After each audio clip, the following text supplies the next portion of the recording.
Hello, everybody, and welcome back to episode 27 of Daffy's Roundtable. For this week's episode, I have another returning guest, Derek Bird of Birdseyeherping. If you haven't already seen our first episode, go back to episode 6 to learn all about leopard geckos. Derek is a good friend of mine who's also based here in Ottawa, and so we're frequently hanging out and having interesting conversations about reptiles. So I figured we might as well hit record and share some of those conversations with you guys. Today we're talking about problems commonly seen in leopard geckos and morph mutations, because as I mentioned last time Derek was on, he is my resident leopard gecko specialist. So of course I had to discuss leopard geckos again with him. That being said, I'm sure Derek will be on very soon to discuss some of the other projects he's working on besides leopard geckos, so make sure you keep on the lookout for that. Before we begin, allow me to give a shout out and huge thank you to Exoterra for sponsoring this episode. Exoterra makes quality products for our pet reptiles to make them feel at home. Also, I want to say a quick thank you to everyone who came out to the Exoterra escaping event at Critter Jungle on July 30th. I had a lot of fun, and I hope you all did too. Okay, without further ado, let's get into the leopard gecko talk with Derek Bird of Birdseyeherping. Hello, my friend. How are you? Doing well. How are you? First of all, thank you for coming back once again. Of course. This Nice to is- do it in person this time. Yes, I agree. First of all, I wasn't set up for it the first time, but now that I am, happy to start doing them in person. It's a lot more fun. This way we can have drinks, we can have an actual conversation. It's a little more natural. So, Derek, last Yes. time came on and we spoke about leopard geckos. Today, we're going to talk about more leopard geckos. I'm in for it. But we're gonna take a bit of a different turn on it. We're gonna talk more about like some of the problems, some of the mutations from like inbreeding, stuff like that, right? Okay.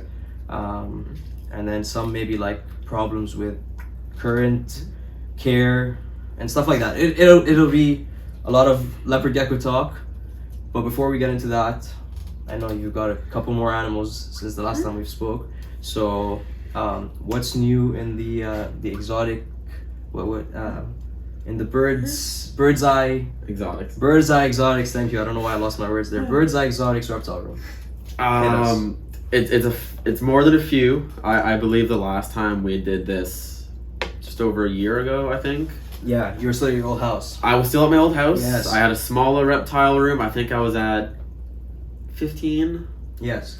reptiles. Something like that. I have 38 now. So Sweet. things have grown a little bit. Yeah. Taking on some new projects. My newest ones being banded leaf-toed gecko breeding. I'm trying to breed certain species of anole now to try and get a captive breeding program for them going. I have my marble gecko breeding pair. Yes. I'm getting heavily into milk snakes. Yes.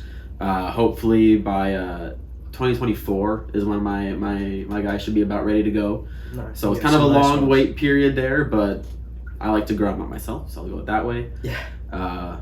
I'm going to be taking on gargoyle geckos later this year. It's like all kinds of And you just of got new projects. the baby house snakes, which I like very much. The black African house snakes. Yeah, Yeah, so I have it's two babies and I have Yeah. one adult.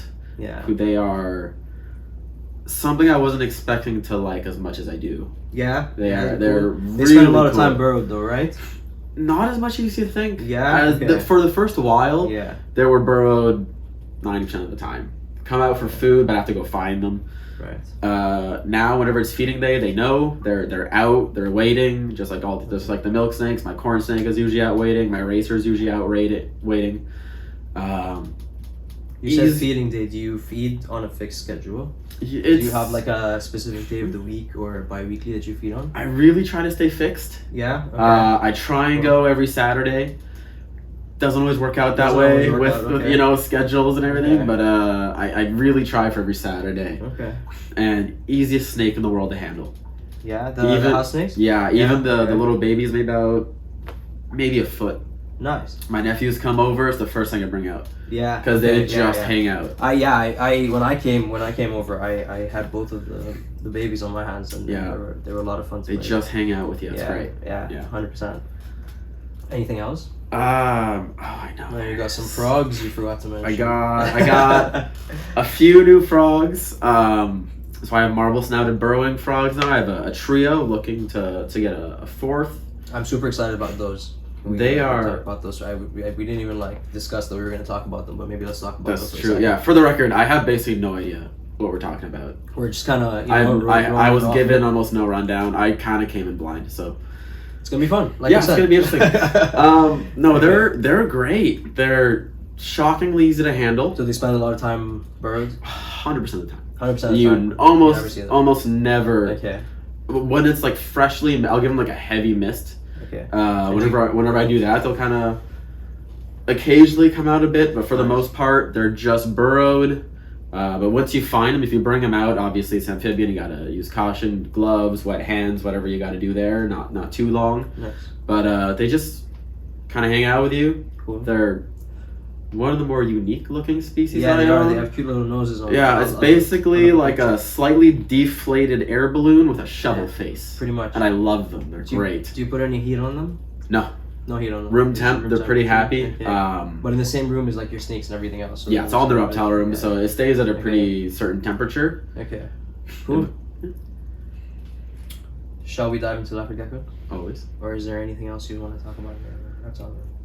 I'm sure it'll come up later on. Yeah. Like there's no way it won't. There's animals I haven't even mentioned. I haven't even mentioned Nasher, my Green Barons racer, Yeah. who how's that? gets all of the attention from everybody. Yeah. Everybody. I really like him. Every time I go over, he tells me try to handle him if you can. He's just way too fast. Even like with hooks, he's way too fast. So He's just impossible. leave He's him alone. strictly look at, but he's diurnal. Yeah. He's super active. Yeah. He's really interactive. He's one of those animals that you look at it like a leopard gecko or a crested gecko, even my knobtail. Yeah. You look at them and there's nothing going on. Yeah. Like, there's just empty head with eyeballs. That's all it is. But this guy, he's looking at you. He's following you around. He wants to know what you're up to, and anyone who comes over, it's always their favorite every time. Time for. Okay, let's get into the leopard geckos. So, All right. let's start off with what's changed in the way people are keeping them, like 10 years ago versus now. Like, if someone was to ask you to start like a basic, like obviously don't go for a basic starter kit, but if you're gonna start with a basic starter kit 10 years ago, Right. and a basic starter kit now, what things are available in the starter kit now that weren't available then? If that makes sense. Over the last 10 years, it's so different. Okay. Because I've been keeping them for well over 10 years Yeah. now, and I remember. So you've been keeping them well over 10 years. Yeah, I have, and I remember going in when I was a little kid to a pet store looking for what to buy, and about 10, 15 years ago, the most common things you're gonna find for any starter is a carpet, which is still around, to be fair. Yeah. Sand was still more accepted back then than it is now. Mhm. And honestly, that was about it. There was a calcium sand that people would recommend for them. Okay. Walnut, like crushed walnut bedding, but it was really limited. So they were using, well, how were they heating the, were they using heat pads or were they using heat bulbs? Heat pads are definitely around Okay. back then. Heat bulbs, I would say, were more common than they are now, because people are starting to realize you don't really need one for a You leopard don't need one gecko. for a leopard gecko. No, and they're not as energy efficient. Like, they don't last as long as a heat pad, obviously, and you have no control. With the heat pad, you have control. You get a thermostat, you have full control of what it's gonna reach. Okay. Why do you think that heat pads, like you said, you don't need one? How do I phrase this question? Heat pad over heat bulb. Yeah, heat pad over heat bulb. Why? They don't bask. Like collar lizards, bearded dragons, something like that. They'll bask. It's how they absorb their heat. Your mastics also come out and bask. Okay. These guys, they don't overly bask. Okay. So not out during the day. It's much more efficient for them to take in heat with a heat pad, because then when they're hiding away during the day or whenever they're in, they're taking in that heat.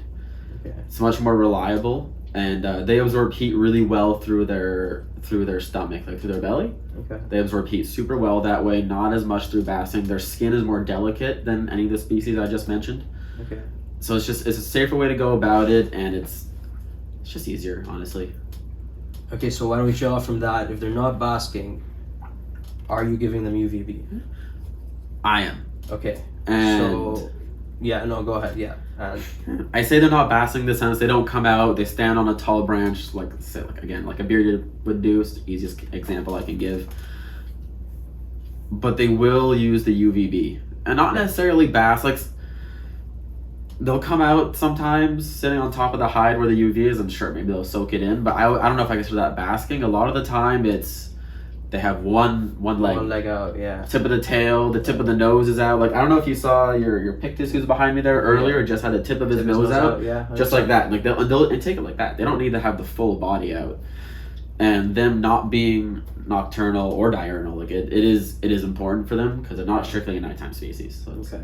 Yeah, we did. I'm gonna play a bit of like the devil's advocate here. Sure. Because UVB is very heavily debated, and especially in the leopard gecko. Oh, very much so right they've now. They've been breeding them and keeping them for years without UVB. So why now are people saying that they're super important? What's your opinion? Why now are all breeders and all keepers starting to use UVB? Right. Well, I mean, yeah. What's your opinion? You raise a fair point. They've been kept for decades without it. They've been bred for decades without it. But there's always room for improvement, right? Like when Rapashi, for example, came into the game. Rapashi, Pangea, even the Zoo Med food, it's so commonplace now for something like any New Caledonian species or like Halmaheras, things like that, that'll take it. Day geckos is another one. It's so common practice that even the Emerald Tree Skink stick are taking it. Exactly, and it's without a second thought nowadays. Yeah, that wasn't around when these guys first came into captivity, right? But it was a way to improve their quality of life and potentially the lifespan. So why would you not use it? I see UVB as kind of the same thing. It's just a new tool that we're realizing the benefits of, and if it can improve quality of life, it can. 20 years ago, maybe your female would breed 4 seasons. They're spending a lot of calcium producing eggs. If you can safely have 5 seasons with a nice and healthy female, why wouldn't you do it? Like if there's that room for improvement, you should take it. That's how that's how things improve in the community. 100%. Okay, so then without it, how prone are they to MBD? Like our leopard geckos, is it something you commonly see with them? It's not as common as some other animals. Like again, a third time mentioning it, but bearded dragons are awful for MBD. Just terrible. Okay. And again, that's true. Lack of UVB. Turtles, another big thing. Yeah. They'll get MBD. Leopard geckos, yes. But it's not necessarily because of a lack of UVB. The UVB will really benefit them. Like I've seen changes in my guys. So I started using UVB about 6 years ago. Okay. And so I'm never not going to use it at this point. But a big part of it comes from the most basic thing you're told when you walk into any pet store as a kid, and that's dust your crickets. 100%. So sorry, we had a little brief interruption. We were talking about MBD in leopard geckos. Right. You said it's not as common with them because of dusting was the last thing we left at. Right. So it's kind of back to what you meant, like what you were saying earlier. They've been kept a long time without UVB, and I'd say successfully, to be fair. At least maybe not as successfully as today, but people had a lot of success with it. Keep going. Sorry. And a big part of that is because people understood very quickly that you need to dust your feeders. Not necessarily all of them, but a lot of them. You're like the common ones: superworms, mealworms, crickets, like the big 3. You need to dust because, and I'll be very brief about it because we talked about it in the last episode. But the 3 I just mentioned, high phosphorus rate takes away calcium from the body. You need to dust to make up that difference. So the places you really see MBD, not places but situations, is no dusting whatsoever. Yeah. That's where it becomes common. Then you don't have any UVB. You don't have any calcium to help make up the difference that it's losing, and especially in something like a baby, it can happen pretty fast. 100%. Yeah, and it's. And also, I think like lack of variety, right? Sorry to just jump in, but I think lack of variety in insects. You know what I mean? Like variety is great. Variety is key. So feeding some silkworms, black soldier fly larvae. That's always like black soldier fly larvae. Keeping things in. Because lack of variety is also a big one for it. I think. I think that goes with any animal. Honestly, any reptile. Yeah. But even especially snakes, insectivores, I think. Oh, big time! Right? Everything can offer something different. Yeah. Say you have a hornworm versus a silkworm. You have higher fat and moisture. Silkworms are higher protein. Exactly. It can be. It had a rough shed, lost a bit of weight, went off feed. Hornworm could help fatten it back up pretty quick. Everything has different values, right? Black soldier fly larvae are perfect because they're high in calcium, low in phosphorus. They're a great size. A baby could take it, an adult could take it. It's variety, and I think you're right. Insectivores, especially, like it can really help them. I don't think I ever go 2 feedings the same thing. Yeah. Always rotating between things. Really wish live dubias were legal here. I also wish live, because that would be they phenomenal. are now but bringing discoids in, and we can start using Yeah. them, but I don't know if they have the same nutritional value as dubias. no, they're not far off, but nothing Yeah. beats a dubia. Yeah, that's fair. But it's better than nothing. Like, I'll step in the right I'll direction. I'll take it. No, 100%. I would like to look into like a proper comparison of the two, and then compare them to crickets as well, because most of what keepers in Canada are feeding are crickets, right? So I wonder Probably, if yeah, the most common. there's like a health difference between the animals we're keeping here and the animals they're keeping in the States on dubia. Where I it's have no legal. idea. Yeah, exactly. Yeah. So what actually, before we go into what other problems, I kind of like cut you off on the change in vivarium. So what other things did they have now that that they didn't have then? And then I'm gonna reverse the question to what things did they have then that we don't have now, that we don't have for a good reason, like products that we should be avoiding, you know? Okay. Yeah. Everything they had then, they still have now. Available somewhere. Okay. Yeah. All of it. Okay. Good or bad, it's all still available. So yeah. It's much more common now. People to realize sand can be dangerous Can be if not done properly. if not done properly. Yeah. So a lot of Let's put people it just that say sand is bad. Never use sand, and that's not technically true. Yeah. It comes down to a few factors in terms of sand. First, I'm gonna start off. I don't use sand. Okay. I don't, and I won't for leopard geckos, just because I don't see the need to. It's a potential risk that could not be there, so I'm not gonna do it. I don't keep leopard geckos, but I do use sand for other species. I use sand for my knobtail. Right. It's Yeah, you could makes use sand with the uromastics occasionally. Like If done properly. if done properly. Okay. As for me, with leopard geckos specifically, they're a bit more fragile than some other reptiles, Okay. despite the fact that they've been around forever. Okay. And the risk of impaction is definitely there if you do it improperly. So key things, if you're a keeper and you really want to use sand, you can. Tong feeding is key, so that way you know they're not taking any sand in. Like, I don't have to chase anything. They're not gonna get a mouthful if they miss. You know. Yeah. So there's no risk of that impacting. Feeding out of a dish can also be a great thing. Just make sure you clean out that dish, because it's gonna walk in and out and track sand in there regardless. And the type of sand you use. We talked about this very briefly last time, but I didn't mention the type of We sand. did discuss this. Yeah. Some companies, not gonna name any companies, some companies use sands with additives, and those are so much more dangerous in terms of impaction than just strict sand. Okay. If the only ingredient is sand, like it's just strict sand, nothing else added into it, it could actually just pass through. Okay. It's more natural and it's safer in that regard. So if you want to use sand, there you go. There are your keys: bull, tong feed, pure natural sand. But again, that being said, I don't use it. I don't see the reason why. I'm gonna add one more. The episode I did with Supreme Gecko, we brought the same topic up, and he actually made a very good point that the reason they're licking the sand a lot of the time and becoming impacted is because they have a lack of minerals in their system. So Right. leaving a dish of calcium or something for them to lick at, other minerals and other vitamins in there, usually will help prevent that as well. But yeah, use sand with caution, of course. You know, so I know it's always a touchy subject in reptile keeping, so use sand with caution. It has been a touchy subject for Yeah, ever. yeah, 100%. I'm gonna add one thing onto your add-on actually. Yeah, quickly. go ahead. No, go ahead. Great point brought up by Supreme Geckos, Mhm. right? Supreme Gecko. Yeah. And Wally Kern. absolutely correct. Great thing to do. I do it with my breeding females. Yeah. They all get it, but just be aware of what calcium you're using. Sure. You can overdose on D3.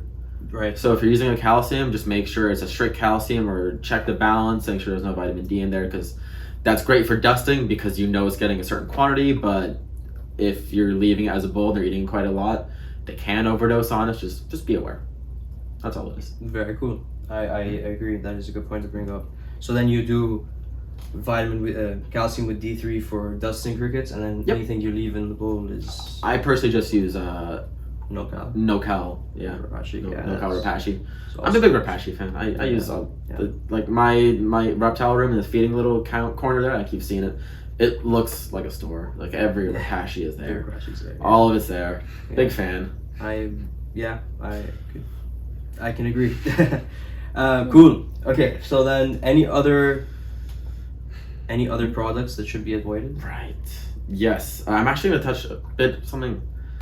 I meant to say we just got sidetracked, which we do a lot. Yeah. Much more accepted now that they can be on loose substrate. That's not saying. Okay, yeah. They can be on plantation soil. They can be on Arcadia's arid mix, which is great. Jurassic makes a tarantula mix, which they can be on. Okay. Because if you give them a chance, they'll burrow. Yeah. Maybe not like to the extent that you would imagine burrowing, where they completely disappear. They're doing it when they're laying eggs, right? Yeah, and like it is comforting for them. They will like it in the wild. You'll find them in little burrows.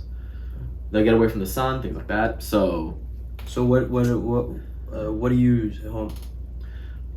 Depends on the situation. A lot of I look at it kind of like a breeder standpoint. Okay, yeah, no, for sure. I don't use bins. Not that I frown upon them. I just don't use them. So I use an excavator clay. Okay. Like Zeman's excavator clay. Cool. Yeah. Whatever one you want to use. Exo has their new one. Yeah. I was doing 2 companies. I say whatever. There's only 2.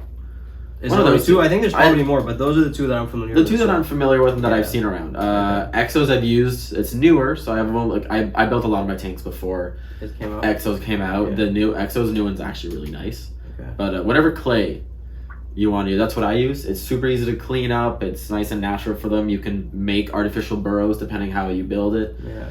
So that's great. I have used plantation soil before. I did like a half.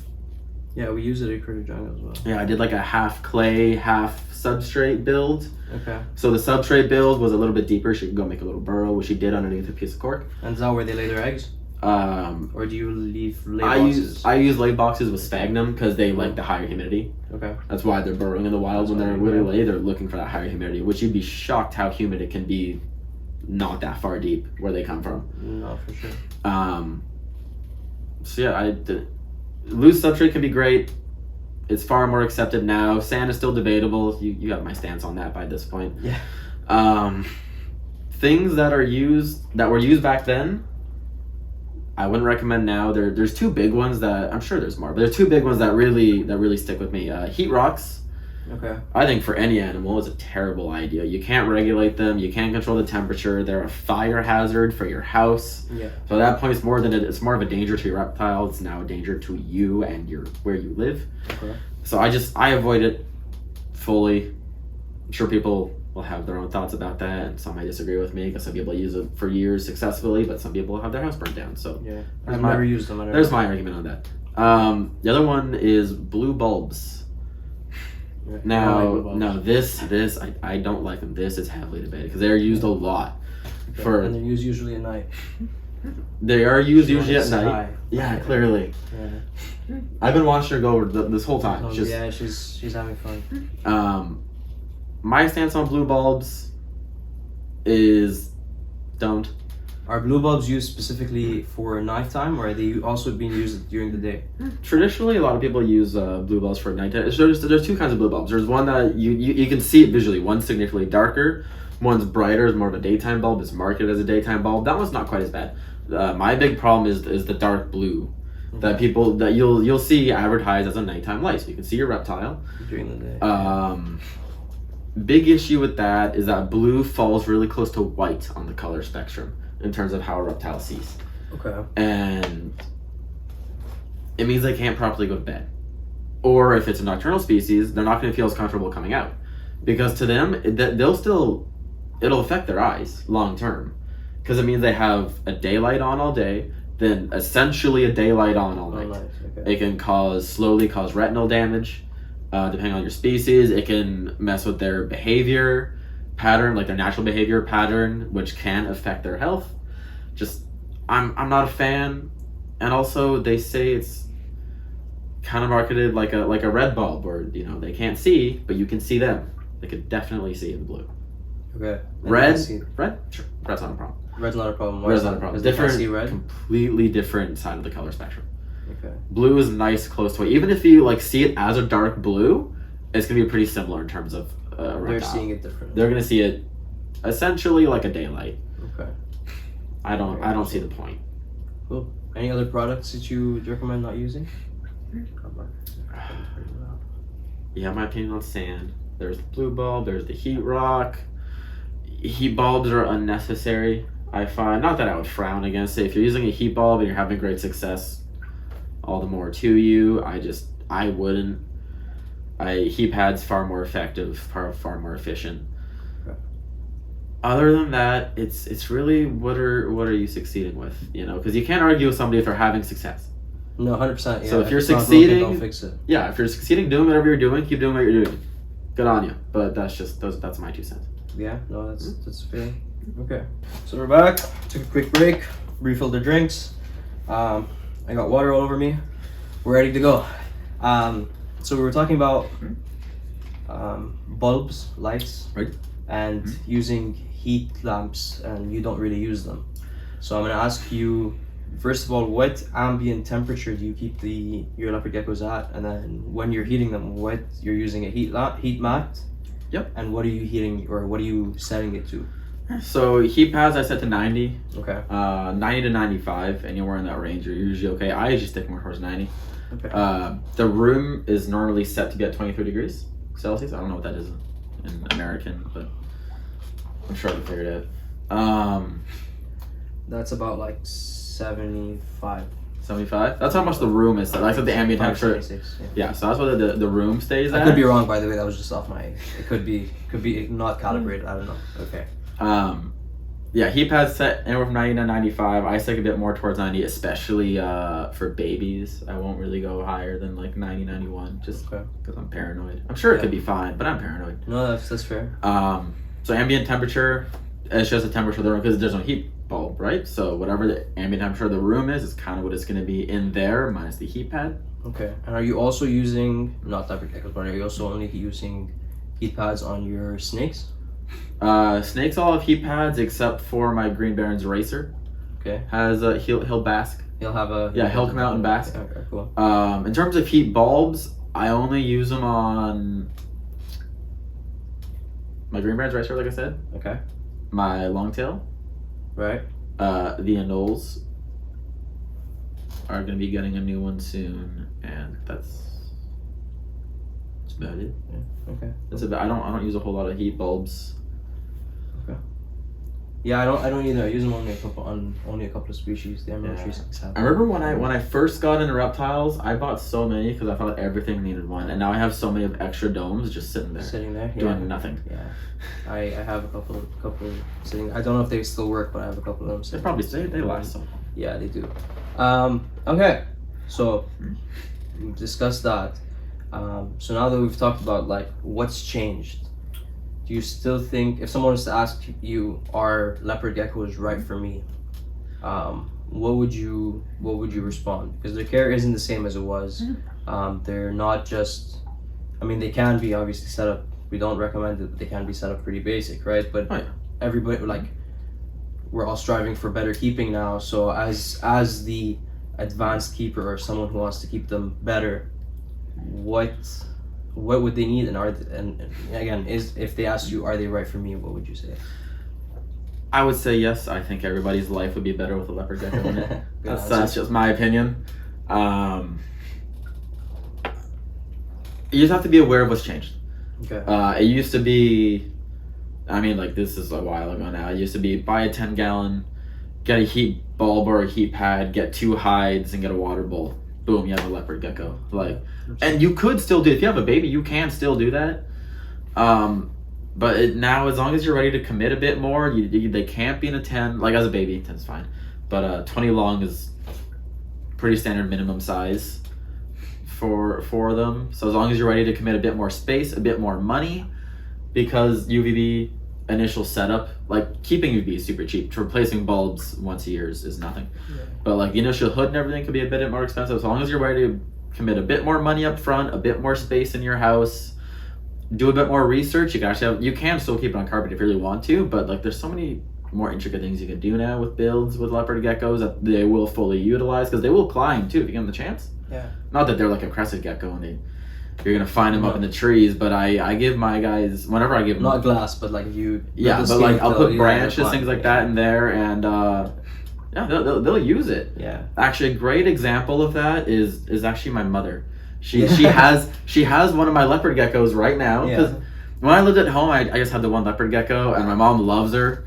So she misses having one in the house now. Okay. So whenever I have a leopard gecko I need to grow out or something, that's just where it stays. 'Cause my mom enjoys having it there. I enjoy the raises them free for you. upbringing. It's kind of Yeah. nice, and she does a great job of it. Okay. But she likes That's to awesome. she likes to experiment. So the most recent thing she did is she bought a small animal toy. Okay. It's like a tunnel on a teeter-totter that does that, but it's a Okay. tunnel, and she uses it. She goes through the tunnel. Yeah, she'll like run all around it. She'll on top of it. She'll go through it. Like I couldn't believe it. It's very it's cool. designed for a hamster. Yeah. But yeah. like my mom is actually done. I wouldn't think to do that. Yeah. You know, but she tries different things and Well, she breeds uses dogs, doesn't she? No, but she's very avid into them, so she likes trying new Okay, things. Yeah. And Shout out Derek's mom. yeah, she's actually taught me a few things just because she's tried everything, whatever, because she wants to enrich that leopard gecko's life as much as she physically can, That's awesome. which is super commendable. Right. And whether it's thick vines that maybe don't go too high, but like maybe spiral around a little bit, that teeter-totter small animal hamster toy. She's gotten her like moss-covered tunnels. Everything is used. Everything's used. All of it's used. Awesome. And I was shocked at first. I couldn't like. So you just basically like replace this gecko for your mom? Yeah, She grows it out I think and she's had then- 3 of mine now. But like it'll come to breeding season. It's old enough now. I'll take that one. I'll swap out a different one. I gotta grow out. Yeah, that's awesome. Okay. But it's great. She does a great job. It's actually taught me a few things, That's very which cool. is really cool. 'Cause you're always learning, right? Yeah. So 100%. I've kind of gone off topic here. No, yes, that's- yes, it's right for you. They're great as long as you're willing to put in a bit more effort, a little bit more money, a bit more space. You're gonna have an awesome pet for the next 2 decades. Yeah, I agree. And yeah. I love them. Yeah, I love it. I'll repeat it. Everyone's life is better with a leopard gecko in it. No, At that's least awesome. one. Yeah. You don't have one. You should get one. I don't have one. No, I don't think I'll be getting one. I can. No, you're consider kind your of. house. You kind of got your hands full over here with those guys. Yeah, exactly. Yeah. I got my hands full with quite a few. I'll things. convince you. I'll convince them. One day. I'll One convince day. So let's get into sort of the morph stuff on the leopard gecko side. Before we get into the morph stuff, what morphs are you keeping, or what morphs are you working with? So I'm working with a few. I have 2 that have the jungle gene. Jungle's my favorite. I love it. I talked about this in the last episode too. I just like how they're so unique. Okay. You can have 6 hatchlings. They all look different. Right. And I love that because I like things that immediately you can tell that's not like the other ones. So it's kind of like the party mix. Yeah. Cool. I've never Okay. really thought of it that way, but Okay. I mean, basically, yes. Okay. So whatever you're gonna get, you're gonna get. You different patterns, whatever, depending on what coloration you give them. Like you pair it with, you'll get different colors and different patterns. I love them. Cool. I have 2. I have a rainwater albino, and I know none of what you're saying, by the way. I just want to clarify. I just put this out there. I'm going to ask Okay. a lot of probably So- stupid questions because I don't know. That's fair. I don't know morphs in general, So the and I rain- especially don't know leopard gecko morphs. So the rainwater albino kind of got some purple Okay. Cool. to it. That's what the rainwater is. Okay. Maybe And I'll there's an ask some albino, pictures which is a for bit of a brighter. And then Avery, so my girlfriend who also has 2 leopard geckos, she has also rainwater albino, but hers is a bold stripe. Cool. So right down the back, like where its spine would be, is a bold stripe. It's in the name. Cool. Yeah. But it's a nice Yeah, purple okay. stripe on hers. Hers is great, and it works really well because conveniently she pairs perfectly with the male that I have for With that. one of your Like, males. and Right. Avery's nice enough to let me use her for the program, which is very nice. That's awesome. I have a Max Snow. I have one normal. I think it's always great to have a normal in your gene pool, just because normally that'll be the healthiest gene around. Okay. So I have a normal just for strength and genes, and you can pair normal with whatever you want. Because like you're gonna get normal babies no matter what you do. Like that's always gonna be a possibility. So it's just strong genes for your lineage, which I think is just a responsible way to do it. Awesome. I have a cinnamon, who I keep confusing for a caramel, because in fat tails it's caramel, and leopard geckos it's cinnamon, but it's the same thing. They look similar. They look, it's the same idea. Okay. Cool. But they're different animals. They named it different. That's fair. That's fair. I have a nice cinnamon male. So yeah, my normal, rainwaters, cinnamon, Max Snow jungle. I have another jungle. And you. She's She went diving. Actually, that's the male. yeah. He went diving. Calico Firefox female, who's my newest addition, Cool. and she's gorgeous. She's her really conveniently, Avery's other leopard gecko, Also, who's also young, the not same old one. enough yet. Yeah. But the one she had. same morph, and he's very, very nice. So that'll be nice. And then Casper, my original, like my OG, I've had for 13 years. Yes. She's a super tangerine carrot tail, so it's kind of. I have a couple. So you have a good mix of like morphs. I have a few extras, but those are like my main Yeah. that I really enjoy, and the one I'm really looking forward to. She's not ready yet. That's one that my mom has at the moment. Okay. Not ready yet. Next season she should be good to go as a Black Knight cross. So I got to start working with the Black Knight gene, That's awesome. which I'm very excited about. That's awesome. Yeah, that's so I don't know Leopard Gecko Morphs, but the That's like the Black big Knight one right now. is the one I've been seeing around and everyone. Yeah, and as she gets older, she's getting a lot darker. Okay. So I'm excited what I can do in terms of the rainwater gene that my albinos have, because that's like a nice purple, Okay. and I have the black, and see what kind of thing that might. Some cool stuff coming. Yeah, that's the hope. That's because Black Knight's someone is untested. Realistically, there's a lot of them, but in terms of how long it's been around, there's still so much left to discover with it. So that's Very cool. next year's project. Next year's project. Yes. Very cool. Okay, so I'm glad you said you already kind of alluded to the next conversation with your normal has the best gene pool, and it's like the strongest. Right. So that's something we wanted to discuss today. Some leopard geckos have developed like disorders, or what would you call it? Neurological issues. Neurological issues due to like but it depends- overbreeding it depends on the and gecko. breeding to specific morphs, right? Yeah, that's a pretty good way to put it. Okay, so we're gonna run through some of those morphs Hit me. as kind of like would you recommend people get these morphs? Would you recommend people stay away from these morphs? Okay. And then we'll kind of go from there. So I only have a couple because I don't Sure, know much yeah. about Leopard Gecko. Go ahead. Let's start with Enigma. So I have something that says here that they commonly have seizures. What do you know about that? Yeah, well, again, we talked about this, I think, in the last episode. I think that might be but- one of the ones that we Yeah, did. I think there's a few, but it was brief in the last episode. Okay. I would just say no. No. Okay. Like, there's not a lot of morphs. I'd just say wouldn't recommend full stop. But that's there's maybe 2 or 3. That's one of them. So what happens with them? Seizures? See, they're prone to seizures. They're prone to. I always compare it to the spider gene in a ball python. They kind of wobble, which that's a super debated thing in ball python land over there. Let's talk this conversation for another time. It is ball python. Now. Yeah. They have their own. I don't know. So it's their own little cult over there. That's a conversation for another time. Yeah. But it's similar where they'll wobble, stargaze. You'll see them just walking in circles. Sometimes it depends on the severity of it. Okay. They are prone to seizures that can kill them. Okay. And the problem with that is you'll have people are gonna disagree with me on this. I'm letting you know right now. You'll have breeders say, hey, if you breed out strong lineages, it's a very mild symptom, might not even show. Yeah. But it's always going to be there. Right. You could have one successfully for 10 years and it could have a seizure out of nowhere. That possibility is always going to be there. Okay. So I would say just avoid it, especially say you're buying an animal for your kid.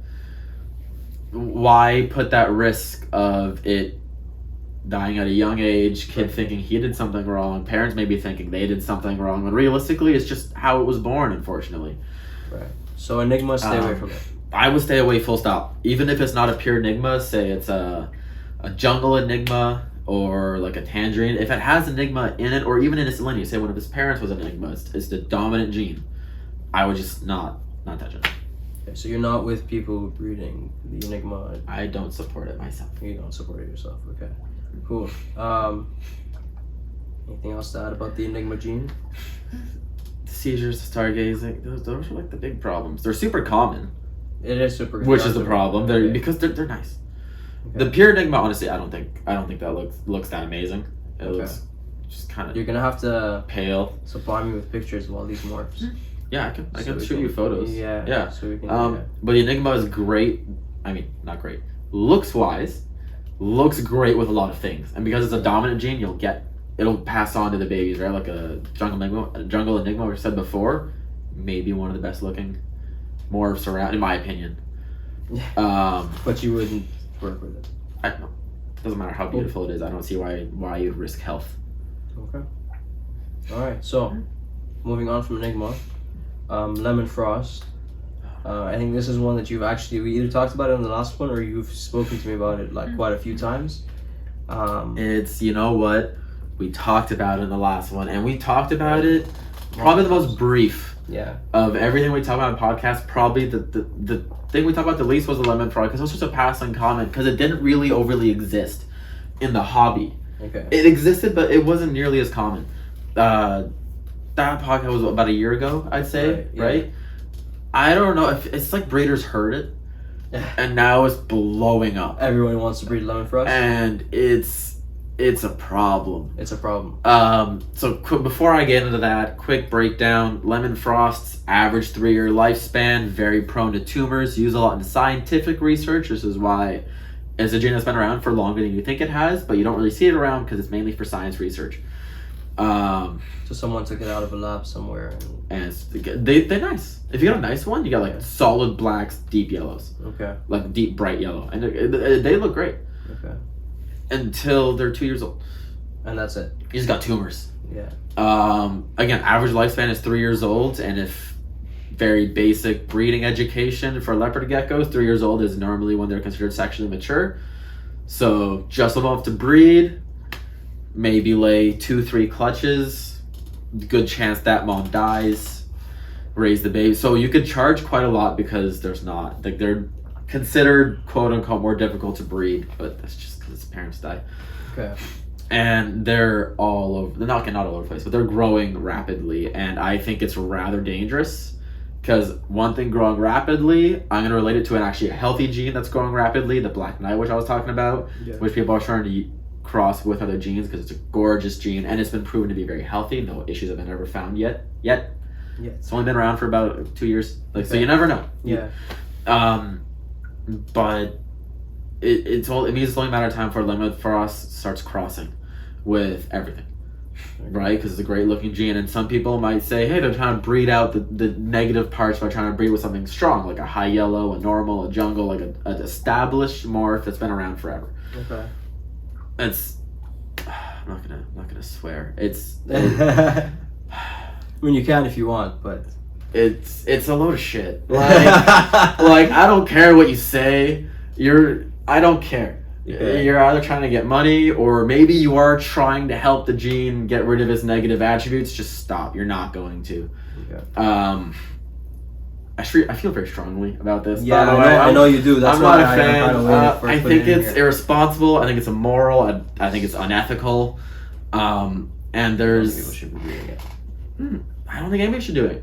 There's one. I'm not gonna name anybody here. Yeah. But there's one person I've been at war with the last 2 months. Okay. This individual has been selling, and it's not just him. You'll see a lot of these lemon frost breeders say low tumor risk. Okay, they kind of like beside the gecko, being like low tumor risk, $800. Low tumor risk, $800. Medium tumor risk, $600. Like, okay. And like they're kind of putting percentages on it, like your percent. Yeah. Like, first of all, how do you know? Yeah. That's what I want to know. Like, maybe there is a way. I just don't know. I would like to know how they know one's a low tumor risk and one's not. And regardless, why would you want anything that has any tumor risk at all? If I see tumor in the name of an animal, why would you want? I don't want that. Nor would I want that to be bred. 100%. Yeah. You know, and it's again, some people heard the last podcast and I was like, all right, lemon frost, and they've blown up in just the last year. I saw the expo we went to a couple months ago. I saw 4 of them there. I couldn't believe. I'd never seen one at an expo ever. I walked. One booth had 4 of them. I couldn't believe it. So the person you're in war with is here in Canada then? They are here in Canada. I'm not gonna say anything. I don't want to say anything. I don't want to. That's not. People, you're being called out. That's not my place. I'm not calling anybody out. Okay. Directly. I will indirectly call out all of them. Now again, people will disagree with me on this. You're more than welcome. Have your own opinion. This is mine. I don't support it. They're not pets. They're not pets, I don't think. And the more people buy them, the more it starts to grow, the more, again, it's going to start being crossed with other things. And that can spread in, like the Enigma. It's everywhere now. But the lemon frost, I would say, is even more severe. Okay. Because there's no way around it. It's getting tumors. Is there one that's more severe than the lemon frost? I'd say it's probably the worst thing in leopard gecko morphs. It's the worst thing in leopard gecko morphs. In my opinion, I can't think of another one where an average lifespan is just hitting sexual maturity, And then yeah. that's not a lifespan. No, it's not. That's not a pet. When I go in to buy a reptile, when you compare it to like other leopard geckos, they're living what, like 15, 20 years. Like 3 years is nothing. Casper again, Yeah. my original. She's 13. Yeah. Yeah. She's more than quadrupled that lifespan, Yeah. and she's middle aged for an average leopard gecko. That's crazy. Like think about that. Yeah, I don't see why that's necessary. First of all, black and yellow, relatively common color combination for leopard geckos. Why go out of your way for this one? Yeah, 100%. You know, just because it's new and unique, and I understand the appeal of new and unique. You want that new thing. I got a black knight like a month after it became a thing. Right. Yeah. But just do some research before you buy any animal. If I'm going to buy an animal, especially as a pet, if I have two mindsets, right? I have my breeder mentality and I have my I like lizards mentality, right? If I'm going to buy a pet, I'm looking for like a long-term commitment. Right. Because reptiles are a long-term rewarding commitment, and you can't get that out of a lemon frost. Mm-hmm. You might receive some hate for all of that spiel, by the way, but I'm not receiving anything. That's I'm sending them your way. Yo, Birdseye Exotics on Instagram. I didn't say anything you want to say, I will talk anything out with you. I may disagree with you, but I'll talk out anything. Yeah, I say it again. I'm gonna keep saying it. I know nothing about leopard geckos, so I'm there. Go fight him. I don't know. Go for it. I'm ready. No, I I'm agree ready. with you. Though. I agree with you. If anything is producing, or if anything is constantly showing signs of like tumors, seizures, any problems, neurological problems, there's no reason to continuously breed them. Like that's just... and I look at it as like a zero bearded dragons are becoming more popular. Right. Yeah. But people realize really quick, it's not always a great idea to breed them. You can have one that's healthy. You can, not that you will. Yeah. But you realize pretty quickly that it's not a healthy thing to breed. So their numbers, like, if you really want one, you can find one. Yeah. But it's not as prevalent as it was when they became really popular, because people realized there's a health risk here. Maybe we should be careful. Why can't people do that with this? You know, like it's been blowing. I can't believe I see ads now for them. Okay. Never used to see that before. We had that first podcast. Never saw an ad for one. So what you're telling me is my podcast has reach. This is our fault. This is entirely our fault. Once again, I take no responsibility. I don't take responsibility for that. No, I said bad things about them. I said nothing good. And that's what people do, though, man. They take it and they flip your words on the internet. You know, it's always funny bringing up a controversial topic on a podcast, and you're like, am I ever gonna hear back? By the way, I never hear back about it, so we're more than likely good. Okay. Also, a sign that God knows if anyone's even listening to this. But well, I would imagine we weren't responsible for the whole no, absolutely not blow up of it. Okay, so. We've talked about the Enigma, we've talked about Lemon Frost. I have here Eclipse. Eclipse is one of those ones. I kind of see two categories in all of this. I have one that I would call situational and ones that I just call dangerous. Okay. And in terms of dangerous, strictly dangerous, there's not a lot you can do to get around it. You could try your heart out, but no matter what, something might happen. Enigma, Lemon Frost. Like those are the two that live in that category. Okay. And then there's probably 3 or 4 that I would consider can be risky. Do your homework, you can have a cool pet. Okay. Eclipse is kind of on that spectrum. So to break it down, there can be Eclipse that have so for example, for an Enigma, you said even if it's low percentage, or was that the Lemon Frost? Oh no, but with Enigma you said people say they still keep them. So is that the same thing with Eclipse? Eclipse you can have more success with than an Enigma long term, I'd say. They're prone to eye damage, so just be aware. Again, if you use a heat pad, cool. UVB though, it still produces light, right? So just be aware of that. They can be a bit more prone to skin damage. Okay. So as long as you're aware of these things, you can have one long term. Now, personally, I don't see the reason to have one if you have to be that delicate about it.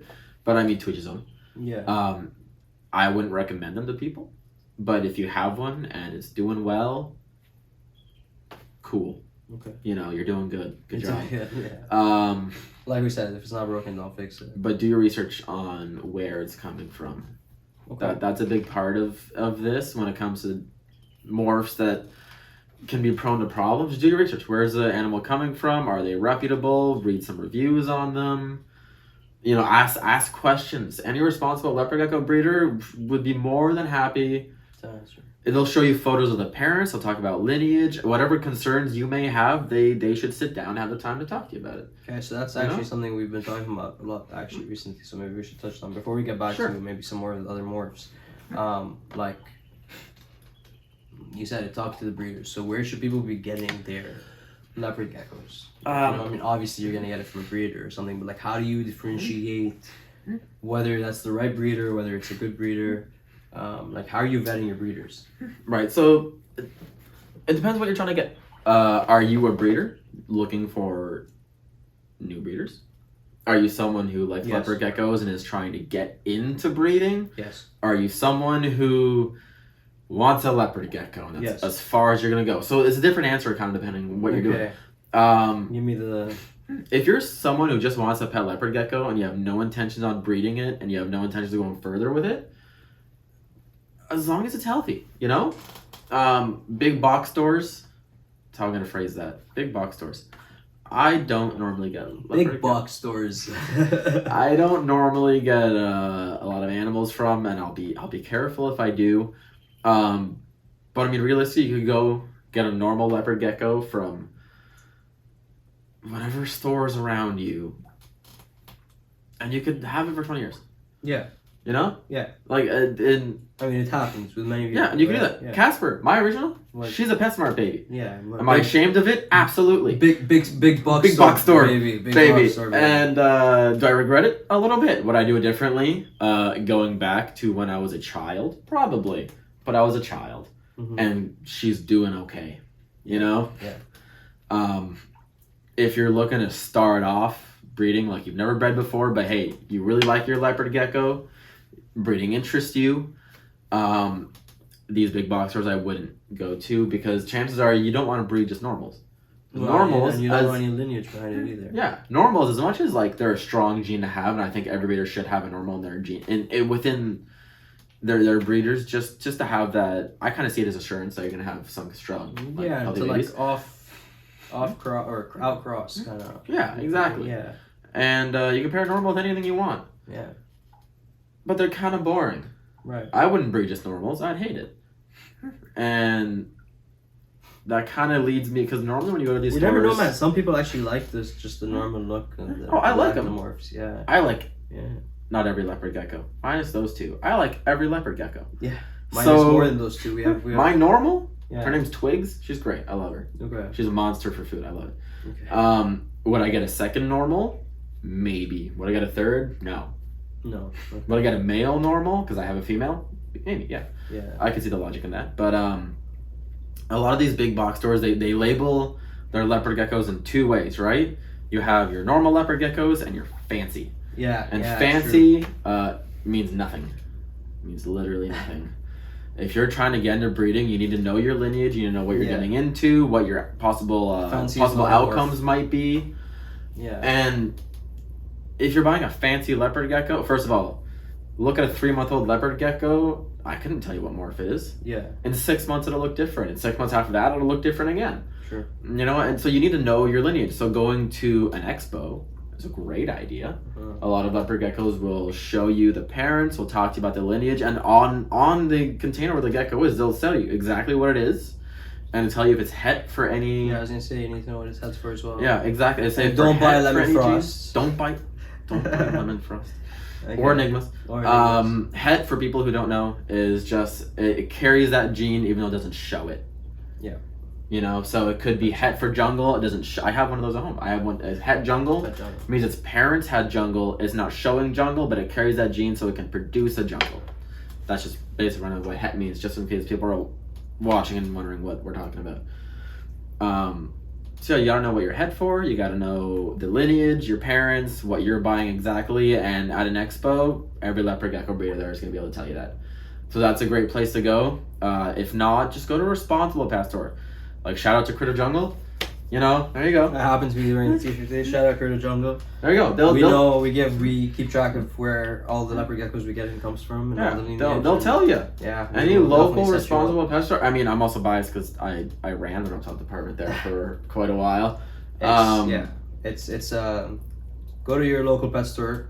Support talk to the local breeders.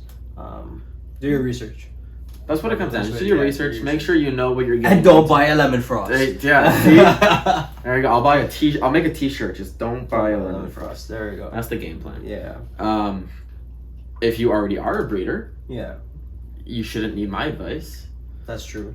But realistically, you're gonna give it to them anyway, right? Sure. Yeah. Go back 5 minutes and watch again. Yeah. Same thing. It's know true. Know your lineage. Know where you're getting it. Know that it's a responsible breeder. And don't buy a lemon frost. There you go.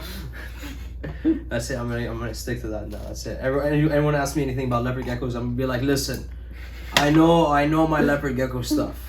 Don't buy a lemon frost. That's all you gotta know. Walk away out of the situation. That's perfect. Okay. So anything else to add to that? First of all.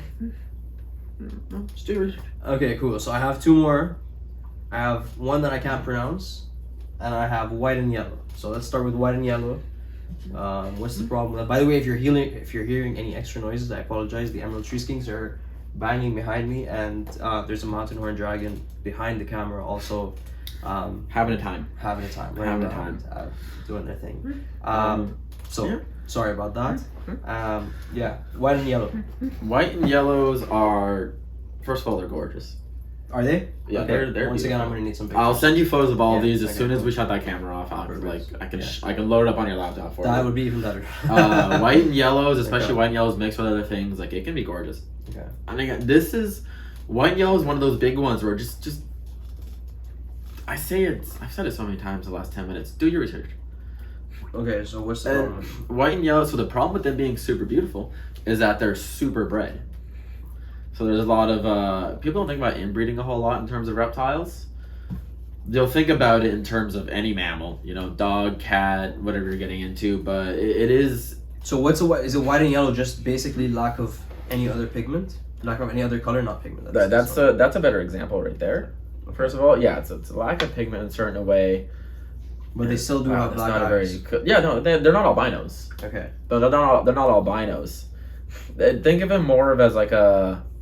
white, that white, yellow blush. That white, think of it as like a leucistic, not an albino. That kind of mentality. Right. But they do have like orange or yellowish blush on them. Yeah, so that's a basic. After this, I'll show you a bunch of photos of them like mixed with other things. Cool. Or we can check Morph Market. There you go. I think they're beautiful. I like them a lot. I think they're gorgeous. They're inbred like crazy, which is kind of where some problems. Kind of like been line bred for so long and not outcrossed. It can cause neurological problems to less of an extent than Enigma. Is it gonna be prone to a seizure? Probably not. Are you gonna find it walking in a circle? Probably not. But they can stargaze. They can wobble a little bit, which can infringe on quality of life. That really comes again, inbred like crazy. At this point, can cause minor neurological issues, which can, again, quality of life comes into question at that point. But I said it so many times. Do your research.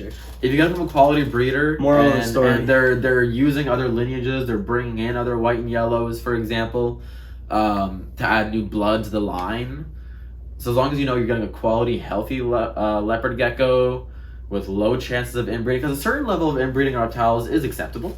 Yeah. But because they're very nice looking, especially with the other things, that they're just spread like crazy. It's just non-stop at that point. There was a certain period of time, I think it was around 2012, 2011, they just blew up like crazy. So just as long as you know that your breeder brings in new blood, is responsible about it, has a low level of inbreeding, I mean, you can have a really, really cool animal. Just be aware. That's all it is. That's what it is for a lot of morphs. Just be aware of possible risks. That's all it is. Cool. So I have two more morph questions for you. Sure. The other one that I had listed down, and I'm probably going to be saying this wrong, is Tremper Giant. Tremper Giant. What is the problem with that? It seemed like there was a lot of drama going on in line about that. And also shout out to Avery, your girlfriend, Yes. for helping me out with this list because I really don't know anything about that. So okay, go ahead. She, I think she's heard enough rants from me over the last 3 years. Yeah. Shrimper giants. I mean, if you supersize any animal, you're gonna run into possible problems. Okay. Because they weren't meant to be that big. Right. First of all, they're rad. They're super cool. You ever seen like a full-grown one? I haven't. It's like a How big beardy, are they? but it's a leopard gecko, Actually? and not quite that big, but like it's big. So what? They were just line bred to the biggest ones giants, till they became giants, or Yeah, is it so like it's a different? it's a shrimper giant. Okay. Now they can. Never Them, heard of it's that. less so the breeder and more so the keeper that can be a risk to it. They're prone to obesity Okay. because they're just so big and they eat so much. Makes sense. So be aware of that. And with obesity can come other problems with leopard geckos where it can infringe on like their bone structure, especially as they're growing. You may see certain mutations in the body.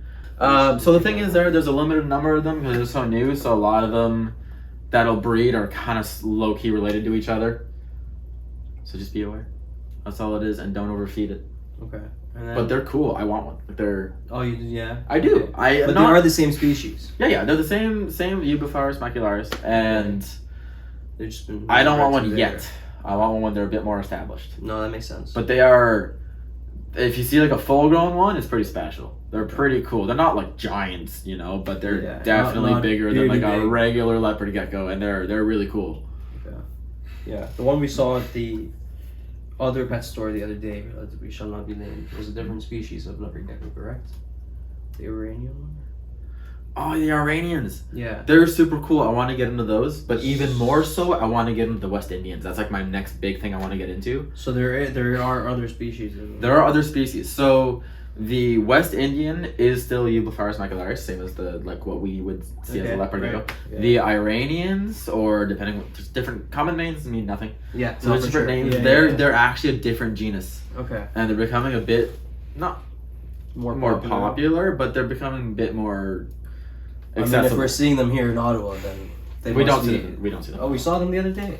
The one we saw at the unnamed pet store.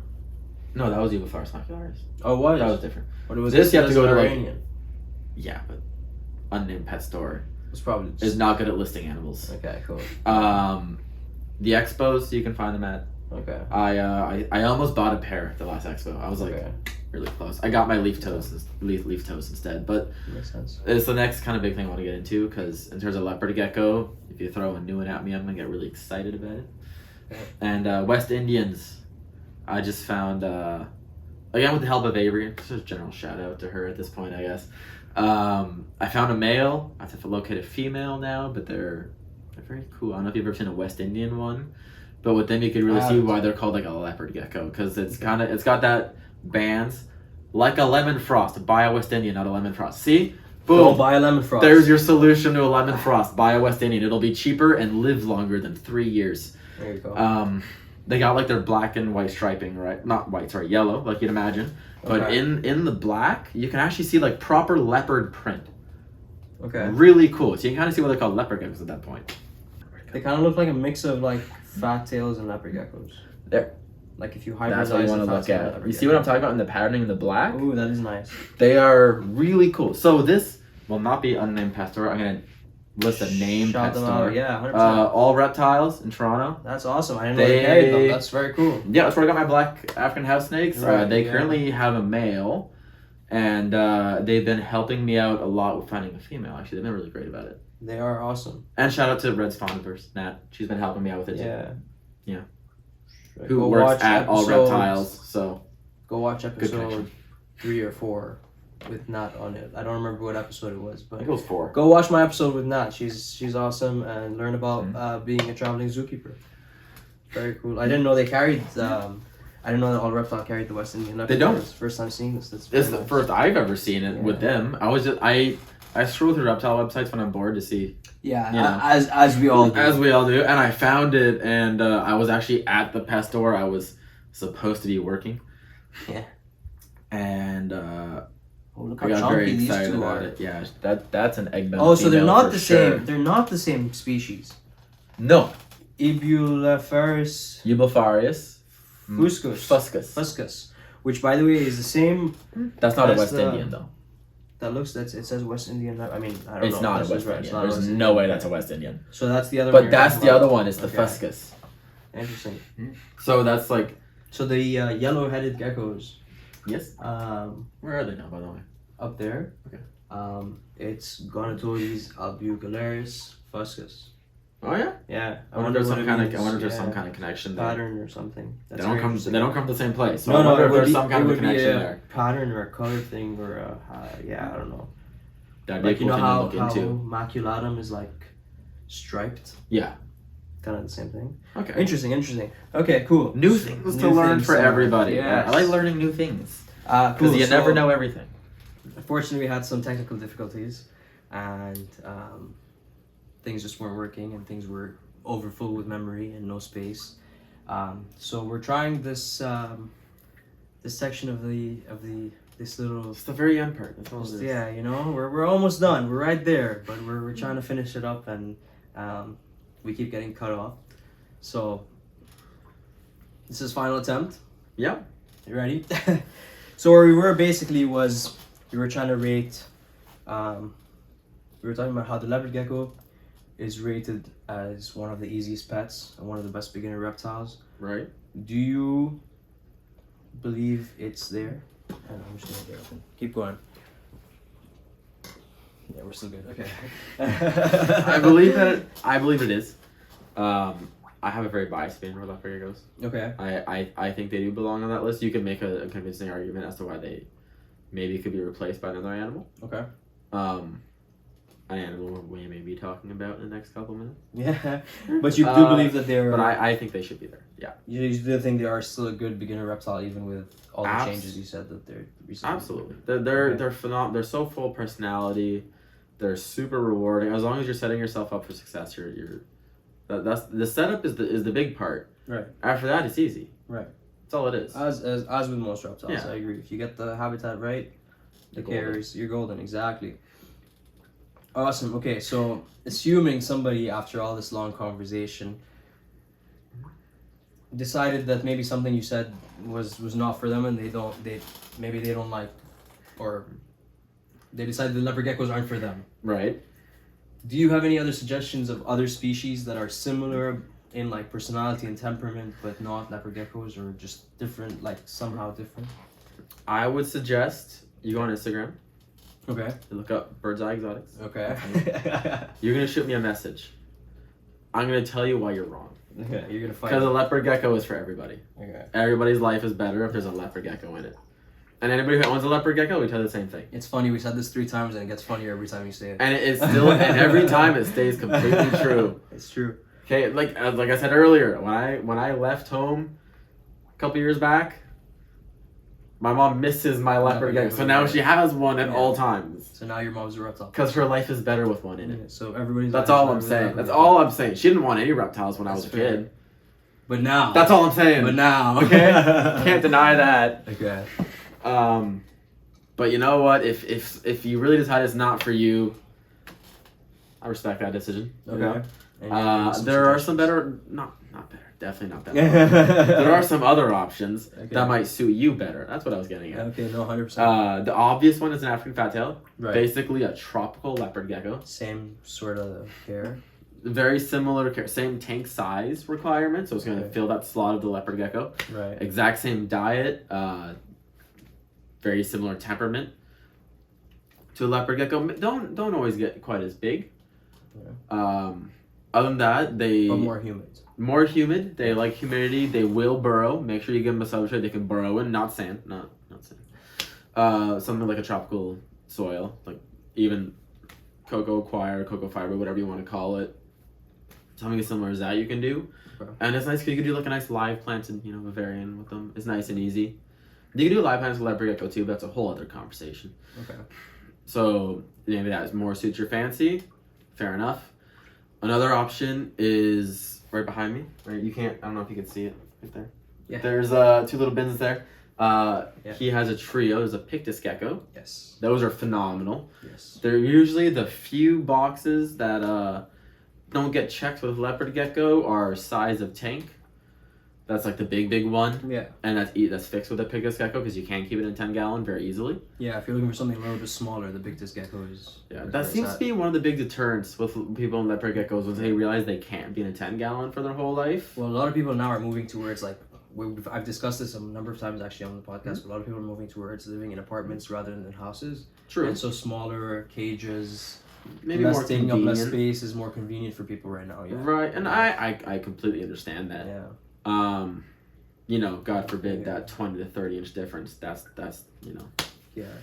No, it's just funny. So I was say again I hadn't even heard of Periodora picta or the Pictus gecko until I did the episode with Supreme Gecko. Yeah. And you convinced me in that 45 whatever hour that we spoke that I should get some Pictus gecko, and I went out and got a trio. Now I have a trio that I'm still finding out, and they are little piggies. It's Wally, right? Wally Curran, yes. Yeah, I've never met him. But I like him. He I've seems only to met be him giving online. you like a good influence on Yeah. all of this. I'm a big fan.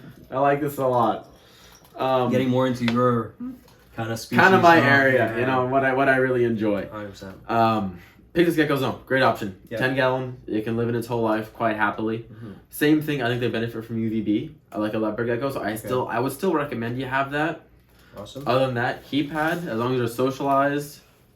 You good? We're good. You're All good. right. As long as you're socialized, quite handleable, you know, super rewarding pet. Okay. And again, it's a 10-gallon. You can have one in 10-gallon. That seems to be the big thing. And people will to this day tell you can keep a leopard gecko in a 10-gallon. And I respect their right to be wrong. That's okay. But Yes. these guys quite happily in a 10-gallon. So Yeah, and you can do sand with them if you wanted to. That's I think. Yeah. yeah, The Pictus, not the r- leopard right. gecko. No, you absolutely. Yeah. Yeah. So if you want sand, there's Yeah. another option Another for you. yeah. You know, again, sand, some people really like it. Leopard geckos are told not to. Pictus geckos, you can. So I think absolutely. anything you might not like about a leopard gecko, you will like about a Pictus gecko. Right. It's like a small Leo with Small a Leo. couple little things that you can do Mhm. extra. They're great. Other than that, you have the Chinese cave gecko, which I think is one people may not really focus on a Or lot consider very often. or consider, but they're really cool. They don't need Yeah. a lot of space Hmm. at all. Nothing bigger than like a 20-gallon. You know, Right. they'd be pretty happy in. But it's a great option if you don't like lights or heat. They like it cooler. They like it humid, kind of like the fat-tailed. You can't But room have an arid room temperature. If Okay. not a little cooler than that. Interesting. You know, where they come from, their caves are they're actually rather cool. Cool. Okay. Cool. And I know that because I've seen them. Oh. So for Yeah, you lived in China. Yeah. for those who very- don't know, I lived in China That's for very cool. 4 years, and I've seen wild Chinese pig That's geckos. very cool. And in their caves, it is shockingly cool. Okay. You know, so room temp, if not a little bit cooler, you're good to go. Exact same diet as leopard gecko. Again, dust, crickets, mealworms, waxworms, Dust not everything. waxworms. Sorry, mealworms, superworms. Dust Well, it, watch dust them them. too. Dust those too. Dust everything. Just dust them. Yeah. That's good. It's a Yeah. good thing. It can be handleable like a leopard gecko as long as you're socialized, so you have all those benefits. But it's a bit more interesting of an animal because they don't like it hot. They will sandwich themselves between like slate and rocks. You can build a really cool enclosure for them because they will use some height if you give to them as well. That's very cool. So you can do something pretty intricate. I'm surprised you're not keeping them now that you've seen them in the wild. I feel like that's usually something that inspires people to. I feel like I own a lot of things I've seen in the wild. Yeah, that's true. But that's not to say I won't. Yeah, one There's day, a you pretty never good know. chance I Yeah, will end yeah. up with a breeding pair of Chinese cave Yeah, geckos very at cool. some point sooner rather than later. Yeah. You know, it might happen. I But know if how you it want goes, yeah. if you want to be a little different and say a really fun word, Bowangaling cave Bowangaling. geckos. I can't even bowangaling. Bowangaling. They're so cool. There's other common names. Don't use them because they're not as fun as Bowangaling. It's basically a Chinese cave gecko, but instead of yellow stripes, you got orange. Same care, same everything. But you get to say the word Bowangaling, so why would you not do that? So those are your top three. Those are my top three that I would recommend if you really, really don't want a leopard gecko. Very cool. And I'm gonna add a fourth. Mm-hmm. The Stenodactylus. Right. So I've been enjoying keeping Stenodactylus very, very much. And same advantage as you said for the Pictus. Right? Small tank. You don't need too much. They're very, very small. They only get to about like 3 inches. And they're communal. So you can have a bunch of them in one tank. So they're a lot of fun to keep. So that's another thing that I say that would be a good replacement for leopard geckos. Now you say they're communal and they can live in a 10-gallon. Yes. Can you keep a colony in a 10-gallon? I would. Yeah, you definitely. So I wouldn't want. I don't want to give any like, rules or numbers to how many because I don't really know. But I have 7 in a 15-gallon, and I'd say like you could easily keep like 3 to 4 in a 10-gallon. The thing is, I have a bunch of different like hides in different areas in them and everything, but they all coil up and they're one hide and they're trying to like cuddle all together. So you give them options to stay away from each other, and they choose. Not to. Exactly. Yeah. Okay, that's pretty cool. Whenever I'm over, I do make a habit of going to see them because they are pretty cool. They chirp and it's adorable. They chirp at night. They are shockingly food responsive. They all of them will come out immediately the second crickets hit the floor. Yeah, I had no idea the species existed. Yes. Until he got some, and now I love them. Yes. Like I think they're neat. I didn't even think of that though. Another option to consider. Yeah. Another great option. Yeah. And you can have, you said, a colony in a 10. You could easily have like. Are you gonna see? Another big thing for a lot of people is actually like in the daytime. Say you're home, being able to see them. They are. Are you gonna be able to see them? No. So there's the binos for that because the binos are way more like diurnal. There you go. The bino gecko, but the Stenodactylus are nocturnal. They I start seeing them around when like lights are gonna turn off soon. They know it's almost lights off. They start coming out, start hunting, start looking for food. With that being said, like you said, they are very food responsive. So if I throw food in at like 4 p.m. They will come running out. But you know what? That sounds kind of familiar, like with a leopard gecko, which is crepuscular or crepuscular, however you want to say it. I say crepuscular. Crepuscular, yeah. But some people say crepuscular. Yes, that. I say crepuscular. Yes. Maybe I'm wrong. I don't know what the proper way to say it is. It doesn't matter. Tomato. Yeah. Same thing though. Like any crepuscular animal I own, they kind of know when the lights are going to be coming on and off because it's a set time every day. Yeah. Exactly. So same kind of deal as a leopard gecko. Then I guess you can keep an ay out for them that time. Bring them come out. Yeah, exactly. So there you go. Another great option. A great fourth option, and you can have more than one in a small tank in sand if you really want to do that. Yeah. Will they burrow? Well, they burrow. They hide their eggs under the soil, under the sand. So there you go. I actually have a bunch of videos of them like digging out. I'll put like a flat rock, and they'll dig like a little hole and just get under it and sit with their head like coming out. And so they definitely like engage with the sand. They come from like the Middle East and Egypt and like places like that. So it is actual desert. So similar places to a leopard gecko. Then. So say are they heat pad, heat bulb? Do they bask? Or how do they work in that way? I actually have both on them. Oh. I have a heat pad that's on 24/7. So I never take it off. Okay. So one side of the tank is always warm and they always have a heat pad, and then they have a basking light over like a bunch of rocks. Not heat rocks that we were discussing earlier, just like actual slate and rocks. And they will both go under the rock and sit where it's like slightly warmer, or they'll come out, or I guess it's slightly warmer because the heat pad's there, or they'll come out and sit on top of the rock. So they will bask as well, yeah. Do you give UVB at all? Like, do you ever catch them basking in something like a UVB? Well, with the adults, the female, one of my favorite females, comes out and sticks her leg out, or like you said earlier, tail, leg, or just like that little bit, just a little bit of her, getting it. But the rest of them don't seem to care. No. Again, if I throw food, they'll come out under the UVB, but as long as it's on, they don't seem to come out. Right. Well, there you go. You like how I switched around the question? I did. Yeah. There you go. Now I'm the interviewer. Now it's Stenodactylus combo. Now. Exactly. There. No, now we're moving on from Leos. Now we're talking about stenos and all 4 species of them. Something like that. There's more than 4 actually. There's so many. Stenodactylus durae, petrii. There's Arabicus, which I'd like to get my hands on. And I don't know. There's a couple more. There's a few of them. But only a couple of them. Only I think petrii, durae, and Stenodactylus are available in the trade as of right now, or at least to my knowledge around here. Yeah. Well, there you go. 4 good options. 4 good options. Oh, that's what you meant by 4. I thought you meant Stenodactylus species. Yes, 4 good options. If you don't want a leopard gecko, if you listen to all of this, exactly, and you and if you messaged me. Are we good? Yes, we are. and if this is only after you've messaged me. You have to message me first. Let me try and convince you that leopard geckos for you. But if it's really not, it's 4 pretty solid options. And that's actually a great way to wrap this up. If they were deciding to message you, where can they find you? Birdseye Exotics or Birdseyeherping on Instagram. It's the same page. They'll both link you to me. Awesome. For now, that's the way to do it. Yeah. I'm getting started on YouTube pretty soon. Working on the YouTube channel. Working on the YouTube channel, video ideas, things coming. things coming. It's gonna be a big year for Birdseye. Yes. It's gonna be fun. You'll see this beautiful soul. He will be on that channel a fair few times, I would imagine. 100%. But this year's gonna be a big year. Yeah. So for now, Instagram, but who knows? Maybe next time we Yeah. check in, there could be something new. 100%. And speaking of that, we are both going to be at the CRB, the Canadian Reptile Breeders Expo, September 16 and 17 in Mississauga in the International Center. So if you're coming, come say hi to us. If you're not coming, you're wrong. Buy tickets and come. We're both going to be there. We're both going to be filming. Actually, we have Derek is going to give me... What are you going to give me? I'm gonna be giving him $1,000. To buy whatever I want. I'm not gonna say that. No, there's more to it than that, but I'll leave it at that for now. Leave it at that. Okay. I'm giving him $1,000. He's giving it for me personally. And for him, just because I'm nice, you know.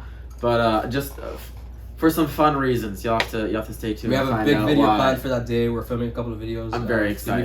It's gonna be a lot of fun. Come say hi, show up. It's gonna be 2 days of Absolutely of reptile lovers and animal lovers. Who wouldn't love that? Honestly, Exactly. That's the place to be. Exactly. So, come there. Come say hi to us. And on that note, another thank you to Exoterra for sponsoring this episode and the podcast. And I am Daffy's Reptiles on YouTube, Instagram, Facebook, Twitter, and everywhere else. And Daffy's Roundtable for the podcast. And shout out to Derek for actually being one of the first people to I'm buy repping, one full of the repping Daffy's today. Roundtable T-shirts. There you go. So he's the one in the uniform today. Fully ready. Yes. And yeah, that's it. I think there was one more thing we wanted to add. Oh, that's right. Yeah. Don't buy a lemon frost. Don't buy a lemon frost. Thank you guys very much for watching. Don't buy a lemon frost, Don't buy a and lemon we will frost. see you next time.